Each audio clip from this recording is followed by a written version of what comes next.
Welcome to An American Accent. Today we're going to look at two sounds that are kind of similar, and a lot of people have trouble pronouncing one of them at least, maybe even both in some cases.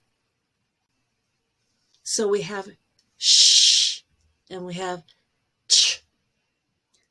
So sh is a continuing sound, and the air continues to flow through your mouth. Shh.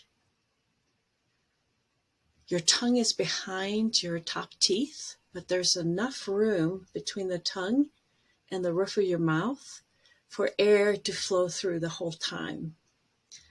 And we call this sound a type of fricative. S and F are also fricatives. CH is not a continuing sound. You can't actually hold it. It starts with a stop, and you're going to have your tongue behind your teeth touching kind of where you would touch for a T, and you hold a stop and you stop the airflow, and then you release it to a SH. And because of the stop, you can't hold it. You can hold the sh part, but you can't hold the stop. You would have to go ch, ch, ch. This is called an affricate. Here we have some minimal pairs with CH and SH. Ch versus sh. Now, for many people, no matter what the language, ch can be hard to produce. And then there are also some people, for example, Spanish speakers can do both ch and sh, but it depends on what position ch is in and sh. So, for example, go shopping, when it's in initial position, I often hear go chopping. So, but for others, it's the other way around. They want to use sh all the time. So let's take a look. Chip, ship, cheap, sheep, cheap, sheep, cheer, shear.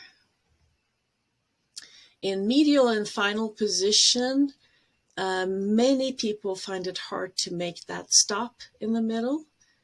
So you have, for example, watching and washing.